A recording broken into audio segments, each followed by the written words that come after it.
Bonjour à tous, et bien en direct du 40e championnat du monde des clubs, en direct de Serbie à Novi Sad, vous voyez le canal derrière moi.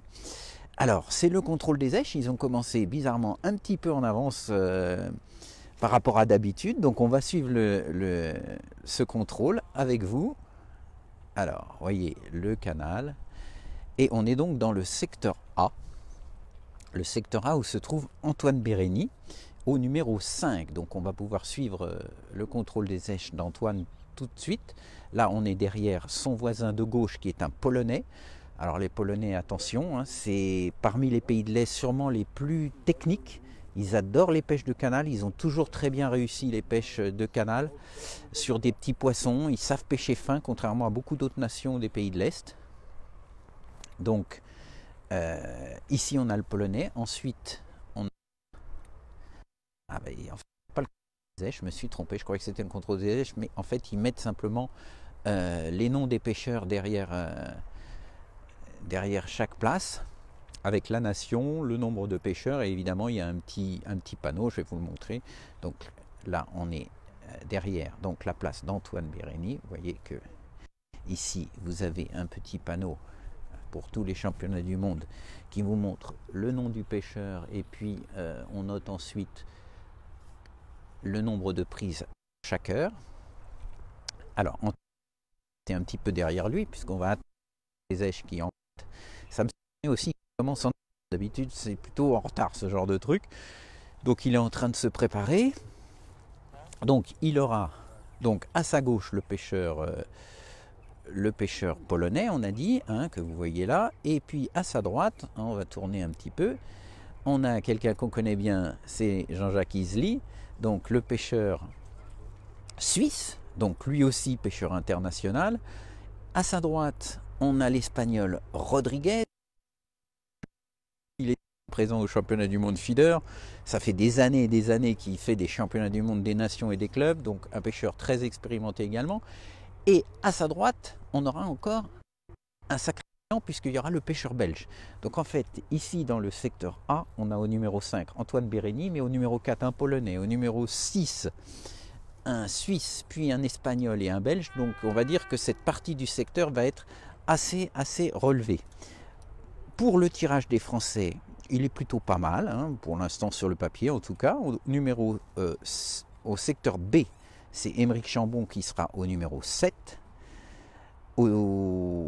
Au secteur C, c'est Victor Chambon qui sera au C1, qui est une véritable L, puisqu'il y a un pont qui traverse le canal, et donc les secteurs B et C sont séparés avec de véritables ailes. Donc ça, c'est plutôt une bonne place. Il faudra se méfier quand même au numéro 3 des Allemands. On n'en a pas trop parlé, mais pendant les entraînements, ils ont fait quand même de très belles pêches. Donc le C3. Ensuite, le D, ce sera Kevin Chartier qui sera au D12. Là, il sera à côté d'un Croate. C'est pareil, attention aux Croates. Si jamais il y a une pêche d'ablette, c'est quand même des très bons pêcheurs d'ablette.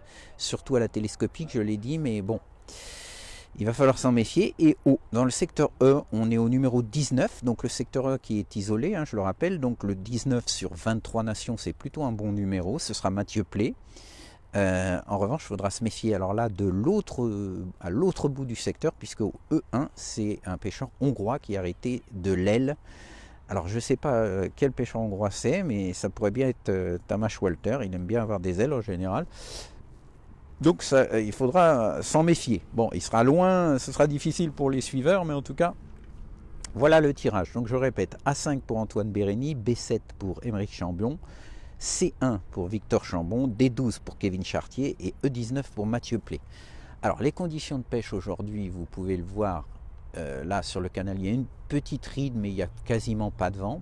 En revanche, au niveau de la météo, alors tout le début de semaine il a beaucoup plu. Ensuite il a fait surtout très froid avec des températures de 3-4 degrés le matin. Ce matin il faisait quand même déjà 8 ou 9. Donc pendant la Manche on nous annonce des températures autour d'une douzaine de degrés, on va dire. Donc un léger radoucissement, et surtout pour demain, un temps plus ensoleillé avec 16 degrés. Tout ça peut jouer évidemment sur la pêche des ablettes, mais aussi et surtout sur la pêche des gardons, voire des plaquettes. c'est vrai qu'on a beaucoup parlé des ablettes hier dans notre débriefing avec Jean-François, mais ce que je lui disais ce matin, je lui dis à y réfléchir quand même. Ça fait 35 ans que je suis des championnats du monde, j'en ai jamais vu un seul se gagner avec des ablettes de 5 grammes. Donc avec le redoux et la pêche qui va se durcir, je ne suis pas certain que pêcher 4 heures l'ablette aujourd'hui soit le plus efficace. Je pense que c'est certain qu'on aura sûrement une pêche d'ablette pendant 1 heure ou 2, mais peut-être qu'avec ce petit redoux plus la pression de pêche, les gardons vont jouer un rôle sûrement important. C'est pour ça que c'est pas plus mal d'être dans ce secteur, pas trop loin du pêcheur belge, parce que si jamais il y a des gardons qui traînent, je pense que ce sera un des premiers à les prendre. Donc voilà, attention quand même à la pêche de fond, il ne faut pas trop se focaliser non plus sur les pêches d'ablette. J'en ai parlé un petit peu avec Antoine tout à l'heure, il était à peu près du même avis, d'autant qu'il paraît que dans cette partie du secteur A, c'est-à-dire le bas du secteur A, finalement hier il y a eu des pêches plutôt pas mauvaises, hein. Il y a eu des pêches autour de 2-3 000, donc on était bien au-dessus de là où se trouvaient les Français hier, qui étaient carrément à l'autre bout, donc dans le secteur aujourd'hui, le secteur D on va dire, où là il y avait des scores plutôt autour de 1000 points. Donc voilà, donc il s'est préparé, vous inquiétez pas, il garde à l'idée qu'il y a une pêche de fond quand même à faire et qu'il ne faudra pas se concentrer uniquement sur les ablettes. Alors le contrôle des éches, il a l'air d'être en cours, donc on va suivre le contrôle des éches directement avec ici les Français, donc le contrôle des éches d'Antoine.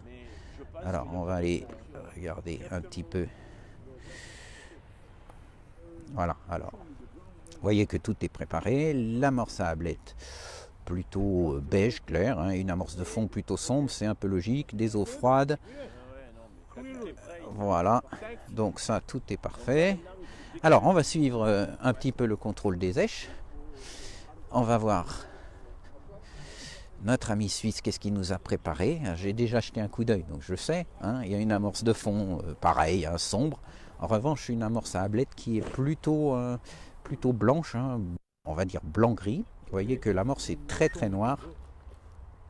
Amorce très sombre, de la terre.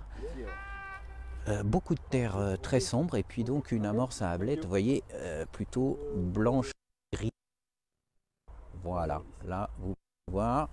Ensuite, on va aller voir notre ami Rodriguez, les pêcheurs espagnols qui nous ont fait une belle démonstration à Rieux. Alors là, on a aussi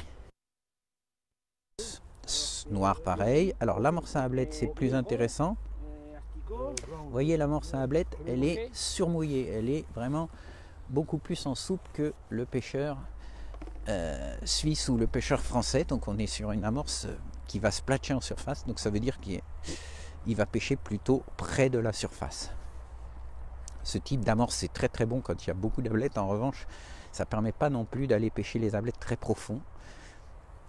Ensuite, donc, notre ami pêcheur belge. Ah bah c'est Joe, c'est Jeanne Denos qui est ici. Ah bah on a un beau match ici. Alors l'amorce sombre, ici vous voyez classique. Et puis on a les amorces à ablettes qui sont dans 2 petits bacs ici, un peu la même que les pêcheurs français, on va dire un beige assez clair. Bonjour, merci. Alors voilà la délégation belge, je vous les montre parce qu'il y a pas mal de supporters belges qui vous suivent quand même. Voilà. Alors, voilà, John Denos. Je dis depuis tout à l'heure qu'il va falloir te suivre de très près parce qu'avec le redoux, à mon avis, les gardons, peut-être qu'ils vont se réveiller. Tout le monde l'espère, ceci dit, parce que... Voilà, mais je le dis depuis hier, attention aux pêcheurs belges, si jamais il y a les gardons, ça risque de faire mal. Voilà. Bon, bah écoutez, on a suivi ce contrôle des éches. Donc je vous ai donné un petit peu les conditions de pêche d'aujourd'hui, un petit redoux, pas trop de vent. On a un beau match dans le secteur A. Tout à l'heure on va suivre évidemment l'amorçage de départ d'Antoine et puis le début de la pêche. Je pense que tout le monde va attaquer a priori aux ablettes. Je ne pense pas qu'il y ait des gardons à prendre tout de suite. Il faudra attendre quand même 1h30 ou 2 heures. Mais on peut avoir des surprises. En tout cas, on sera donc tout à l'heure donc à l'amorçage vers 10h moins 10 Je vous donne rendez-vous tout à l'heure vers 10h moins 10 pour l'amorçage d'Antoine Bérény. Et puis on fera comme d'habitude, nous on va continuer à suivre le championnat en remontant progressivement les secteurs du A, B, C, D, etc. Bonjour. Et puis à la mi-temps, vers 12h30, on fera le point. Hein, on aura des infos un petit peu des différents secteurs, peut-être pas le secteur E parce qu'il est vraiment à part. Donc on fera un point à 12h30 et puis ensuite on terminera dans le secteur avec Mathieu Play où il devrait y avoir des scores plus importants d'ailleurs pour suivre les 10 dernières minutes et surtout l'ensemble de la pesée. Voilà, merci à tous et à tout à l'heure.